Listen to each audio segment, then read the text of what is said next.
Hey, Steven, thanks for the time. I have a lot to talk about with you. First of all, I will receive a bit of crap from people. I grew up in Arkansas. I had a 410 at 9 years old, and I was kind of just allowed to hunt, mostly rabbit or squirrel. Like 410 was my first gun, and people were like, "You had a gun at 9 or 10?" And I talk about how it was a tool more than a lot of people see it as a weapon. For you, when did you get your first gun? When could you hunt by yourself? Oh man, it's funny you bring that up because we used to be like, I remember I remember this one kid in particular that moved. I grew up in West Michigan, and I remember this one kid that moved from like out of town into our area. And I remember his mom just being astounded, like horrified that kids would ride around on bikes with 22s slung over their back. Like we just roamed around as little kids hunting. It was all back then. It was just tons of woods around that area. I don't even remember. Uh, you know, I hate to say it. Well, they changed the rules now, so it's actually we would start hunting before you were legally allowed to hunt, which sounds bad, but then the state went and changed the rules. Now it wouldn't be that it was illegal. They moved the ages back, but we just started hunting early. My dad liked it. He wanted us to be out in the woods, and he thought if you were doing that, then that's what you ought to be doing. Similar where, again, I was born in the 80s, so there weren't as many rules. And again, I'm from a town of 700 people in rural Arkansas. So the rules were just different based on lifestyle, but it was, hey, once you're like 10, get a hunter's ed card. But I was already hunting, so hunter's ed was easy. So I got my card, but that was like the stamp of you're now able to say you're hunting because you have your hunter's ed card. And then it became a license type thing. I don't even know what the law is. Like what is the law to actually have a gun and hunt now? Well, man, they keep moving it back. I love it because, again, let's take Michigan. I can speak to a bunch of different states where I've had some exposure, but in Michigan, it would be that you couldn't hunt small game till you're 12. Okay, you could hunt archery deer, so you'd hunt deer with a bow at 12. And you couldn't hunt deer with a rifle till you were 14. Now they've gotten rid of all that stuff. Now it's up to the parent, which is what it should be. The state where I live in Montana, and in Montana, a kid has to be 10 to to legally hunt, right? But I also take my kids to my buddy's place to hunt turkeys in the spring in Wisconsin, and there it's up to the parent. But it's that they have to be mentored, so they have to be with a licensed hunter of a certain age, right? Who's within arm's reach of them, which and then they can start on their own a little bit earlier. So it's a really nice thing that's happened over the years. Like you tend to think of everything getting more restrictive and less freedoms, but in this case, most states have really done a good job of allowing kids earlier entry into the sport as long as they're being mentored, which I think is great. Like you can hunt 2 years in Montana with a mentor before you have to take hunter safety. So it really helps you get your kids out early. I get my kids hunting early, man. I don't want it. It'll never be like surprising to them. They just grew up around it, right? That's how I like to do it. Steven, yeah, you bring up a good point about the kids kind of like going out early. What I experienced with my kids was, them seeing an animal die for the first time and how they receive that, very differently. Some kids are like, wow, okay, cool. We got a bird. Some are like, that bird just died. How do you do that with your kids? How did that happen with your kids? We again, I did with them what happened with me, which is I just took them out early. They've always been around it. I'll tell people like I could take something, anything I take. If I take something in my hands, if we're out in the woods and I take something in my hands and I tell my kid, I said, hey, check this out. Hold your hand out. They're going to like put their hand out and take what I hand them. Like you can't startle them. They're not, you can't startle them because I've always exposed them to stuff. They're very comfortable in the outdoors, and they have a lot of trust in me. And if I tell them something's cool, they know it's cool. If I say we ought to be nervous right now, about grizzlies or whatever, they know we ought to be nervous right now. If I'd say that there's nothing to worry about, they trust me that there's nothing to worry about. And that comes from having them out at a young age and showing and demonstrating to them like a level of competency in the outdoors, you know? So the, I don't mean to like, I don't want to, I usually find that the people that are most critical about their kids have the best kids. Like the people that complain the most about their kids have the best kids. And I could complain about my kids all day long. And if you want me to, I'll do that for an hour. But there's certain things that are cool about them. And one of the things is that they're really comfortable around hunting. They're very comfortable around life and death. As my buddy says, life and death on the farm, you know, and they know, they know about life and they know about death. You bring up a grizzly as an example, but one charged you, right, in Alaska. Can you? And I've heard the story, but can you tell the listeners that are listening now a bit of that story? Yeah, I've had a couple. I've had a couple grizzly charges. I've never been. Maybe I got touched by one, but I don't really know. And I think the one you're talking about is I was hunting on a Fognac Island, and I'm sure a lot of your listeners have heard of Kodiak Island. There's just in Alaska. There's a very narrow strait that separates Kodiak and a Fognac. And we were hunting on a Fognac Island, and I had gotten an elk a couple days earlier, and we hung half the elk up in a big spruce tree. And we went back to fetch it, just kind of stupidly. I don't really know why. I felt that nothing had found the elk yet. And so we sat to eat lunch under the tree, me and my buddies that I was with. And while we were there, a bear came in hard. My one buddy, he had his pistol and a pepper spray sitting on each side of him. But when that bear came in, it happened so fast, he smoked it across the face with a pair of trekking poles. I twisted my ankle up bad. I don't know. I feel like his foot landed on my ankle, but I'm not totally positive. But what's crazy is my buddy Dirt got knocked over by the bear. And I'm not kidding you, man. Dirt rode the bear straight downhill for about 15 yards. I mean, he rode on the bear. I thought the bear had him. I thought it was holding him. And so we all ran down the hill, but Dirt came squirting back up out of the alders, running back the other way. And it kind of messed with me a little bit psychologically for a while, to be honest with you. It was so close. It was so close. I had a show on Nat Geo for a while, and we went up. We flew into Bozeman, then we drove into the park, and probably 2 or 3 hours out of Bozeman. And we were traveling around with sheep herders because the predators come in at night and try to eat the sheep. And so so that's what we were doing. We were with them. I was kind of learning about what their job was and how they'd be out for months at a time. But, you know, they had equipped me with things in case, and we did end up seeing a bear. It was far. It was with night vision, so we knew where not to go. But they gave me bear spray. And we didn't have grizzlies in Arkansas. We had black bears, and we didn't have grizzlies. So they said, okay, if a bear attacks you, here's the bear spray. Shoot it at the ground, and then the bear will come through the ground and stop. It felt to me like when I was 11 and they said spray cologne in the air and walk through it. I felt like there was no way that this bear spray shooting into the ground was going to stop a bear. So if you were me and a bear was attacking, would you have sprayed the spray at all, or would you just go full gun? Like, what do you know about bear spray?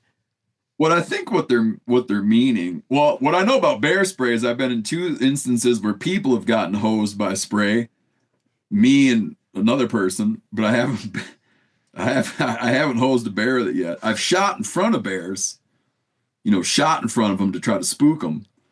But I think what they're getting at is aim low, with spray. You want to get till that bear's like 20 yards. If he's coming and he gets to 20 yards, what they're saying is hose down in front of him. So that you're not blowing it back over the top of him, but you're blowing it. I would think you're aiming, if he's coming, you're aiming down at his feet, If he's coming, I'm running and peeing everywhere. Yeah. Yeah, because you're putting out a cloud of that stuff, right? And man, I know, so I interviewed a girl one time that was getting mauled by a grizzly, and she had her spray on her chest. She was a grizzly bear researcher. She had her spray on her chest, and the bear got her down, and it actually got one of its canines and popped through her skull. But she had her spray on her chest and was, without even being able to see the bear, was able to take that spray on her chest and shoot it like over her own shoulder and got it in the face, and it dropped her. I interviewed another dude that last year he got mauled. All he managed to do is get his spray out before the bear hit him, and the bear was mauling him, and he was trying to cover. So he had to spray. There's like a ring on your spray. It looks like a trigger guard. It's like a little handle, and he had his spray like hanging from that ring. Like here's people that are watching. Like I'm holding a suppressor, but picture that it had a ring on it. So he's holding the canister like this, and he goes to protect. They always tell you to protect the back of your neck with your hands if you're getting mauled. And he goes to protect the back of his neck, but he's got that spray on there like a ring. And that bear bit through the spray and hosed itself by biting the spray and got a mouthful of that and dropped him and ran off. And what's hilarious, dude, is my kids lost one of my sprays last summer. And later, me and my wife find the spray laying out at this place where we camp. We find where they dropped the spray, and the spray is erupted, and it's got 4 big bite marks in it, like a bear found that and bit it. Because there's something about the smell of it that in small doses is attractive to him. I'll never get it, man. But it bit that sucker, so he must have got a face full. He must have got a face full of that junk. My fear was because they'll be in like action movies where they have like the rocket launcher and the person that doesn't know how to use it holds it up and they end up shooting backward. That happens a lot. Yeah. My fear was if a bear's coming at me, okay, and I end up spraying myself because of the can. Luckily, never had to use it. But they also said like, don't shoot a bear because you will get in trouble if you shoot a bear unless you can actually prove you're being attacked or threatened. And I thought if there's a bear anywhere near me, like something's getting shot, me or it, like something's getting shot. But that was their big lesson was the reason we say this is because we can't have people shooting bears. Well, they do investigate it, but I mean, every year, is that true? Yeah. Every year, like in the state I live in, we got 1,000 grizzly bears, right? In this area, I mean, we could argue all day about the exact numbers, but we got grizzly bears. We have 10 times as many black bears, which never kill anybody in Montana. But every year, grizzlies dust off 1 or 2 people in Montana, and every year, people dust off a handful of grizzlies, and they get killed by a lot of times they get killed by bow hunters who are hunting elk, and they'll investigate it, but oftentimes it's totally legitimate, man. It's like, you get hit or you got one coming at you. But yeah, they'll come out. The U.S. Fish and Wildlife Service will investigate the incidents. They'll find out if you were jumpy, if it was going away at 40 yards and it was walking away and you shoot it, yeah, you're going to be in trouble because you just got too jumpy. Yeah, but if that thing's coming at you and it's 5 yards away, they're not going to blame you. But people got to be cool headed. That's the thing about spray. Like, people argue this in my world. Like, people argue this all day long. Do people like this ruins friendships? This argument of pistols versus bear spray. But like, it does seem there's a very compelling case to be made that spray is better, especially if you're not like a super experienced marksman with a pistol, because with spray you don't need to be accurate. You just need to be in the right direction. With your show hunting, and the bear lives. Well, yeah, it also feels to me like, bird shot or buckshot versus a slug or a rifle, right? Like if you got one shot, for me, I'm not going to be as good of a shot as some of my friends. So I want that spread to be as wide as possible. And that's basically what the bear spray is versus a pistol or rifle. Yeah. Everybody likes to think there is some commando with their pistol, but I don't. Dude. Yeah, no. Yeah. Hunting history. What's interesting to me is how people hunted before we existed. I grew up in Arkansas where there's a lot of Native American. There are arrowheads just randomly in places. And to me, it was wild at how they would create arrows. Like to you, because you've spent so much time studying this, documenting this, you've made this into a show. Like, what is the technology that now we look at and go, how in the heck did they do that? But they were able to be effective hunting. I was having this discussion the other day with a historian who spends a lot of time working on questions around what would it have been like for the first humans to come into the new world? Like what would have been like the first people to touch the ground in what is now the United States? And there's this idea that these hunters, these Ice Age hunters, we call them Clovis hunters now or other names, that these Ice Age hunters were able to wipe out mammoths using spears. And you'd say, well, how in the world is that possible? But picture it like this, that like the mammoths had never seen anybody before, you know? So we get accustomed now to wildlife that has a pretty good familiarity with humans. You know, you'll see with all these different species that they have a pretty good sense of what is a safe distance from people. Compare that to accounts that you read of like whalers being the first people to ever step foot on some island, like even in the early 1900s, late 1800s. Like whalers would be the first people to arrive at an island, and look what they describe. They describe that you walk up and literally pick up wildlife. Birds land on you. Things exhibit zero fear of people. I'm not detracting from the skill sets of these ancient hunters, but they were in a different set of circumstances dealing with wildlife that had a different sense of what the threat the humans presented, you know? So now if you're bow hunting elk, it might be really challenging to get 40 yards from an elk that's had some hunting pressure put on it, right? But maybe a few hundred years ago, it was pretty easy to get, maybe it was challenging to get 4 or 5 yards away from an elk, right? So the technologies have changed, but so is the human response to animals.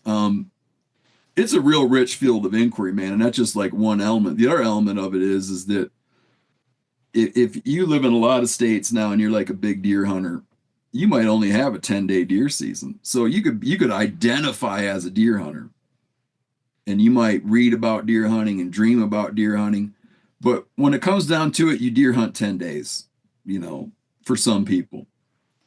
Now imagine that you deer hunted 200 days a year in the same areas that your father hunted 200 days a year for 40 years, in the same area that your grandfather hunted 2 days a year or 200 days a year for 40 years.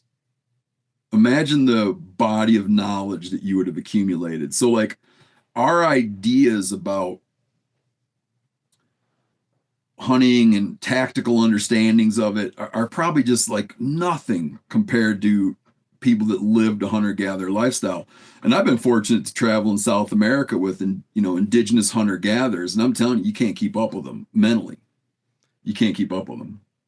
I was going through and I definitely don't want to spoil anything in the work that you've done, but I've been fascinated with DB Cooper. Like I can envision the drawing that has existed in I can just see it, the drawing of him and what they think he looked like and how he did it, and how he jumped out of the plane.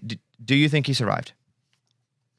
You know what? I went in. We did a hunting history episode on DB Cooper. We just focused on that question because a lot of it, like our focus is always on these areas of mysteries that have a wilderness component, that have like a survival component or a hunter-gatherer component. And with DB Cooper, we got into this jump, the jump zone. So just for people for a quick recap, in the 1970s, there was this like epidemic of skyjackings. DB Cooper is the only unsolved skyjacking in U.S. history where a guy gets on a plane, takes hostages, demands money, gets the money, jumps out of a plane, and never to be seen again. Jumps out in Washington. The FBI identified a drop zone based on all these different inputs, and it was like rugged mountainous terrain, heavily forested. I always, just as a passive, DB Cooper observer, reader, I always saw there's no way the guy lived. He jumped out at night. He didn't pack his own chute. I just thought the reason they never found him is he was burrowed into the muck and moss somewhere. And that was it, right? But man, after working on that episode and hanging around with, parachuters that have done like 12,000 jumps, military paratroopers, dude, these people that really know that world, they're like, no, there's no reason to think he wasn't fine. They just like, why? No, land in a tree don't matter. They're They're like, he definitely is fine. It really changed my idea. So then it brings up the next question is what happened to him when he hit the ground and what did he do? Well, they For the found next money 30 too, like parts of dollar bills in the area, but they didn't. Well, yeah, dude. Yeah, they did. What are you not In all saying? fair- What are you trying to not say right now? What do you think? No. They did. It was the money. Way away from there in the or way away from the FBI's drop zone, a kid was clearing out a place to make a fire on the beach on the Columbia River on a mud bar. He's clearing out a little place to make a fire and finds a stack of rotten $20 bills. And this is in the 80s. If you look at the FBI's drop zone, okay, what the FBI determined to be the drop zone, if DB Cooper had dropped that money, either in the air, threw it out of the plane, whatever, like landed, lost it, whatever, and you put it into a creek, and there's a lot of rivers and creeks there, and you put it in a creek, it would not have washed to the place where it was deposited in a gravel bar. So either the drop zone is all the way off, either it's way off, and he dropped it or whatever the hell happened, or someone after the fact, someone later after the fact went and buried that stuff there.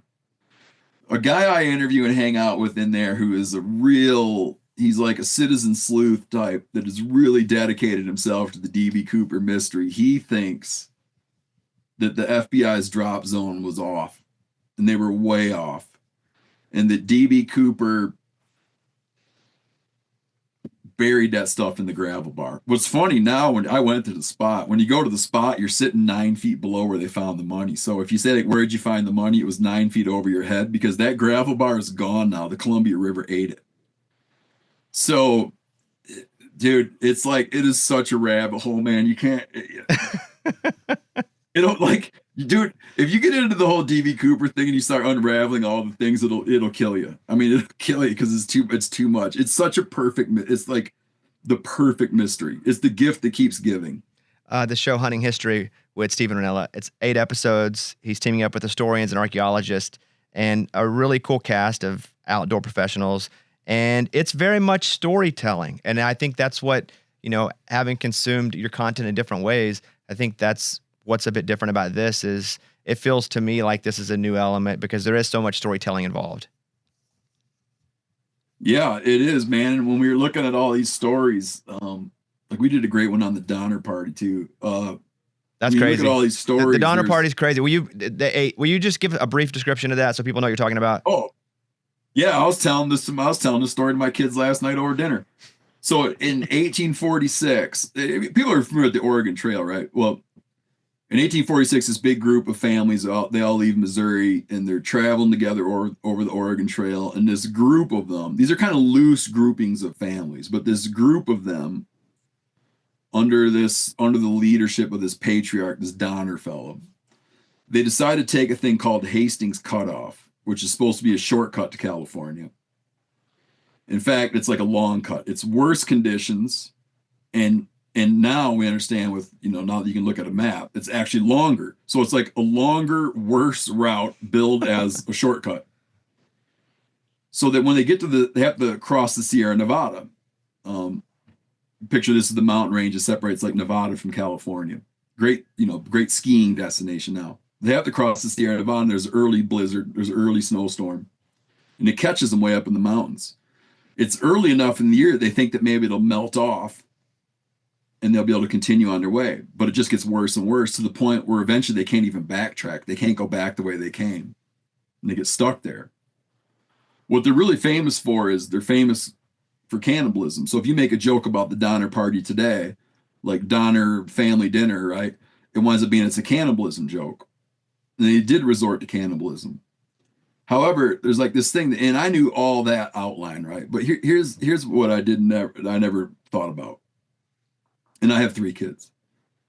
Over half of the people in the Donner Party were little kids, were children. And children wound up being, of the survivors, over half of the Donner Party survived, and children were far more likely than the adults to survive the ordeal. So you could look at the Donner Party as this American horror story about these people committing this atrocity of cannibalism, or you could look at it like this, which is the conclusion I come away with. You could look at it like this. It was people, family, doing everything possible, and I mean everything possible, to keep their children alive. Very different like ways of looking at something. And when I got done, I'm like, dude, I'm gonna stop making jokes about I'm gonna stop making Donner Party cannibalism jokes, man. It was a harrowing thing. And they get kind of blamed for it, you know. But dude, it was a freak blizzard, and people had successfully crossed the Sierra Nevada, had successfully crossed later in the year than they did. It was just, they were just victims of horrible luck, and something really bad happened to them. They weren't dumb.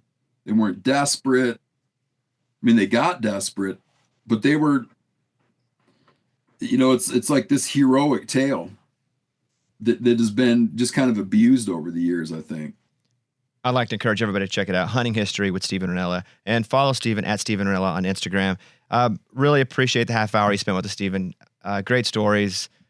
Big fan. And again, who the heck was DB Cooper even? I think, dude, I've watched so many documentaries. I've watched TikToks on people's theories. All of it. I didn't know who you guys were talking about, but I'm all in now. Do you see the picture of him though? Do you recognize that? I didn't even look at it. Oh, I'm all in though. When we're done with this, I'm all in. Can I tell you one last funny thing? Yes, sir. So after, like, while working on that DB Cooper deal, later I get a message from a guy who sends me some pictures of the FBI guy, the FBI agent who was prepping the people to do the composite drawing. So the picture you're talking about of what he supposedly looks like, it was so funny, is the drawing looks astonishingly similar to the FBI agent. Like, he was the last guy they talked to, and it's almost like they described the last dude they spoke with. That is weird. Steve, appreciate you, man. Hope you have a great day. Yeah, good luck with the series, and hopefully I'll run into you somewhere, man. No, I'd like to meet you sometime, man, but I'll let you go now. Take care. All right, buddy. See you later.